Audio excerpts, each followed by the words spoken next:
ఇంకేమైనా సార్ చెప్పాలా వాల్మీకి?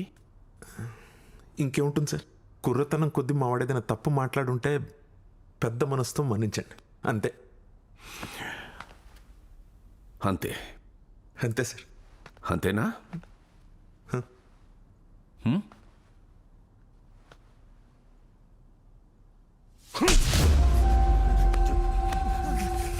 ఏంటి అంతే కదా వాల్మీకి, అంతే కదా? నా మనవడరా, నా రక్తం, నా బంధం. అలాంటి వాణ్ణి లాక్కెళ్ళిపోతూ అంతే ఇట్లా అంతే. వాల్మీకి, నా అల్లుడు హాస్పిటల్లో ఉన్నప్పుడు నర్సు వీడితో మాట్లాడింది నేను విన్నాను.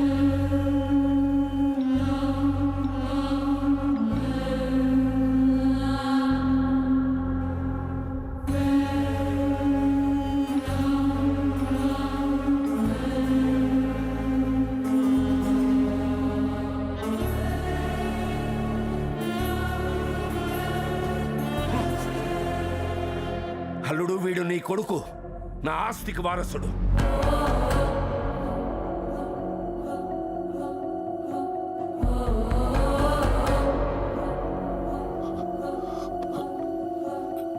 అందుకే ఆ డాక్టర్ని రెచ్చగొట్టాను, వీడిని ఇంట్లోకి రానిచ్చాను.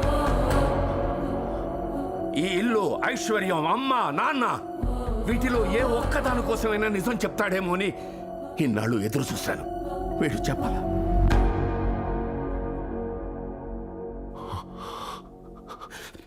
వీడు చేసిన పని విన్న నాకే రక్తం మరిగిపోతుంటే నీకు కోపం రాలేదరా? ఎందుకు సార్, దేవుడు అతనికి ఎప్పుడో పనిష్మెంట్ ఇచ్చాడు. ఆ బెనకెనకాలు పెరిగి పెరిగి కుంటిదైంది. పిల్లలు మార్చిన ఆనందం పెరిగి పెరిగి భయం అయింది. ప్రశాంతంగా పడుకుని 25 ఏళ్ళైంది సార్. వదిలేండి సార్. మనుషుల మీద కోపం లేదు, ఆస్తి మీద ఆశ లేదు. మరి ఎందుకు వచ్చావురా ఇంట్లోకి? ఎప్పుడు పిల్లలు బాగుండాలని అమ్మా నాన్న అనుకోవడమేనా? అమ్మా నాన్న బాగుండాలని పిల్లలు అనుకోరా?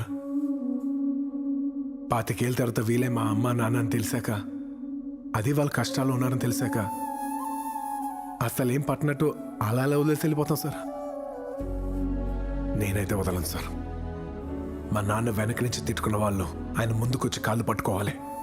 ఆయనకి ప్రపంచంలో మా అమ్మే బెస్ట్ ఫ్రెండ్గా ఉండాలి. ఆయన కొడుకు విషయంలో ఓడిపోయినని ఒక్క క్షణం కూడా ఫీల్ అవ్వకూడదు. రామచంద్ర అంటే గెలుపుకి కేర్ ఆఫ్ అడ్రస్. ఎక్కడా తగ్గకూడదు, తగ్గనివ్వను. అందుకే వచ్చాను, చేశాను, వెళ్ళిపోతున్నాను. నాకెంతకన్నా అవసరం లేదు సార్. చాలు.